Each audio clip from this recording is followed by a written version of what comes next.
안녕하세요, 장감독입니다. 오늘은 제가 EOS i5 1년 정도 사용한 사용기에 대해서 여러분들에게 소개를 해드리려고 하는데요. 벌써 시간이 1년이나 지나서 i5를 사용한 지 1년 정도 됐더라고요.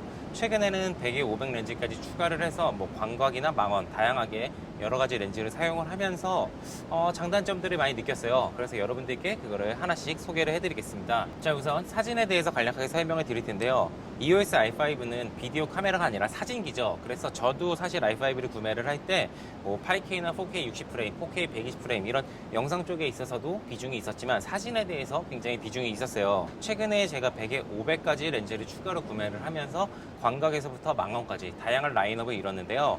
사진을 촬영을 하면서 AF가 생각보다 굉장히 잘 잡혔어요. 그래서 이 AF에 대해서 굉장히 만족스러웠고, 그리고 추가적으로 4,800만 쏟다 보니까 아무래도 화소나 이런 대형이나 이런 것들 클로즈업으로 부분 크랍을 하거나 이런 거에 있어서 굉장히 만족스러웠어요. 카메라는 소니냐 캐논이냐 다양한 논쟁거리고 이럴 수가 있다고 생각을 하지만 저는 렌즈에 있어서는 캐논이 압도한다고 생각을 하거든요. 근데 이제 최근에 렌즈들까지 추가를 하면서 RF 렌즈들이 새롭게 나오면서 당연히 기술들이 너무 좋아지니까 이 RF 렌즈와 EOS i5의 바디로 촬영한 사진 단점이 없다라고 생각이 들 정도로 만족스러웠어요. 그래서 저는 사진에서는 i5가 단점이 없지 않나 라고 생각이 듭니다.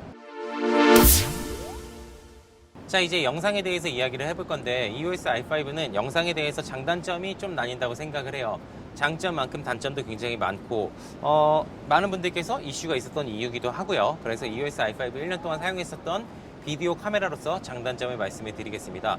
먼저 장점을 말씀을 드리면 처음에 사진하고 비슷하게 AF가 굉장히 뛰어나요. 터치하는 것도 굉장히 잘 먹었고 이런 AF가 굉장히 뛰어나고 RF 렌즈들하고 호환이 굉장히 잘 되다 보니까 영상을 촬영을 할 때도 기본적으로 AF나 색감 이런 것들 기본적인 베이스들을 굉장히 잘 갖췄어요. 이런 것들이 EOS i5의 장점이라고 생각이 들고요. 그리고 또 다른 장점은 논란이 있기는 하지만 8K와 4K 120프레임이 된다는 거예요. 발열과 용량 때문에 자주 사용하지는 않지만 8K하고 6K 오버 샘플링 영상들은 굉장히 만족도가 높아요. 풀 HD나 이런 4K로 할 경우에 크랍을 해서 사용을 할 수가 있다는 장점이 있기 때문에 제가 생각하기에는 사진을 커버하면서 영상에서 8K와 6K 오버 샘플링, 4K 120 다 가능한 카메라는 EOS i5밖에 없지 않나 라고 생각을 합니다. 자, 이제 EOS i5의 굉장히 기본적으로 뛰어난 장점들을 말씀을 드렸으면 단점을 이야기를 한번 해볼 건데요. 단점은 조금 많아요. 영상으로서 우선은 HDMI 케이블이 이제 모니터를 연결을 해야 되는데 미니나 마이크로 이런 것들은 사실 단자가 너무 약해서 많이 망가지기도 하고 빠지기도 하고 저는 굉장히 불편해요. 그래서 기본적으로 이제 HDMI가 굉장히 좋은데 마이크로 HDMI가 들어갔죠. 그러다 보니까 제가 벌써 케이블을 교체한 것만 한 대여섯 개 되는 것 같아요. 케이블 값도 굉장히 많이 들었고 지금도 괜히 서브 HDMI 케이블을 갖고 다녀야 될 정도로 굉장히 불편해요. 그래서 왜 마이크로 HDMI로 만들었나 라는 굉장히 이런 의문점이 들고요. 내년에 EOS i5C가 나온다고 그래요. 지금도 굉장히 많은 루머가 있는데 그 루머를 여러 가지를 보면은 HDMI가 마이크로에서 기본 HDMI로 바뀌는 거는 거의 확정적인 것 같아요. 그래서 이런 불편들은 i5C에서 해결이 될 걸로 보이고요. 또 아까 기본적인 색감이 뛰어나다고 말씀을 드렸는데 사실 저는 상업적인 영상을 촬영을 할 때는 EOS i5를 세컨 캠으로 많이 사용을 해요. 메인 캠은 EOS C70이고 EOS i5C를 세컨 카메라로 많이 사용을 하는데 C로그3만 넣어주고 C로그2를 안 넣어줬죠. 그러다 보니까 아무래도 기본적인 색감은 다르고 C로그2를 제가 많이 사용하는데 C로그2가 없다 보니까 EOS C70 세컨 캠으로 사용하기에는 좀 부족해요. 그리고 일반적으로도 많은 분들이 C로그3보다는 C로그2를 많이 사용하시는데 C로그2를 안 넣어준 것도 굉장히 조금은 영상 비디오 카메라로서 불편한 점이다 라고 생각을 하고요. 그것들이 또 EOS R5C 내년에 나올 때 C로그2가 들어가면서 해결을 해준다고 해요. 그러니까 결론적으로는 EOS R5C를 좋게 나오게 하기 위해서 EOS R5의 업데이트 같은 것들이 C로그2를 안 해줘 버리는 거죠. 그러다 보니까 비디오 카메라로서 굉장히 좀 애매한 게 있어요. 그리고 또 4K 60프레임이나 4K 120 그리고 8K 같은 경우에는 발열 이슈는 예전부터 너무 유명했죠. 그러다 보니까 제가 현장에서 이거를 메인 카메라로 쓸 수가 없는 이유 중에 하나는 발열이 있거든요. 예를 들어서 촬영을 하다가 발열 때문에 잠깐 쉬어갈게요 라고 할 수 있는 카메라 감독들은 별로 없을 거예요. 아예 없다고 생각이 들어요. 그래서 이 발열이 있기 때문에 이걸 메인 캠으로 사용하기에는 굉장히 부족하다라는 생각이 들고요. 그래서 저 같은 경우에는 만약에 비디오 비중이 있는 분이라고 하면은 i5 어때요? 라고 하면은 저는 기다리라고 할 것 같아요. i5C에 HDMI도 바뀌고 C.2까지 들어가니까 사실 지금 비디오 카메라로서 i5는 매력이 없는 카메라인 것 같아요. 또 이런 부속 액세서리들이 굉장히 비싸요. 저 같은 경우에도 사용하고 있는 이 소니 터프 메모리가 100만 원이 넘죠.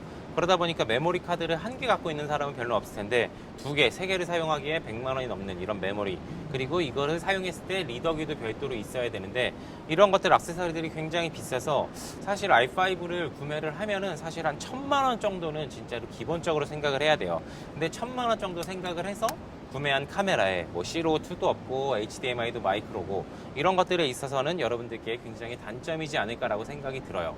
그리고 뭐 내장 ND가 없거나 뭐 녹화 시간 30분 제한 이런 것들은 사실 EOS R5 외에 소니나 뭐 파나소닉 여러 브랜드들도 다 똑같기 때문에 사실 단점으로 이것을 언급하지는 않겠습니다. 사실 지금 이야기한 이런 장단점들은 많은 분들께서 이미 아셨을 내용이에요. 근데도 제가 이거를 다시 한번 언급하는 이유 중에 하나는 내년에 나오는 EOS R5C가 거의 100% 확정이 됐다라고 해요. C.2가 추가가 됐고 쿨링팬 같은 것들이 추가가 되면서 발열 제한이 없어지고 HDMI도 기본으로 바뀌기 때문에 굉장히 비디오 카메라로서도 매력이 있게 나온다고 해요.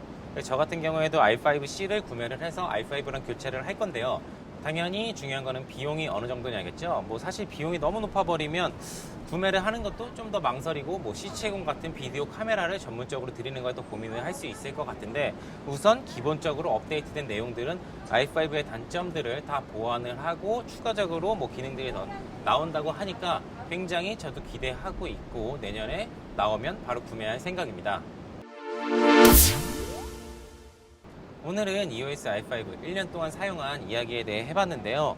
굉장히 사진하고 영상 만족스럽고 뭐 셀컨캠으로도 나쁘지 않은 카메라라고 생각을 합니다. 제가 아무래도 현장을 마음대로 공개를 할 수가 없기 때문에 카메라를 사용하는 현장들의 영상들을 공개를 하지 못하는데요. 가급적이면은 제가 최대한 EOS R5나 여러분들 궁금해하시는 C70도 자주 컨텐츠를 올려서 여러분들 궁금증도 해소해드리고 다양한 샘플들을 보여드릴 수 있도록 하겠습니다. 제가 준비한 컨텐츠는 오늘 여기까지고요. 다음 시간에 더 좋은 내용, 더 좋은 컨텐츠로 여러분들 찾아뵐 수 있도록 하겠습니다. 오늘도 시청해주셔서 감사합니다.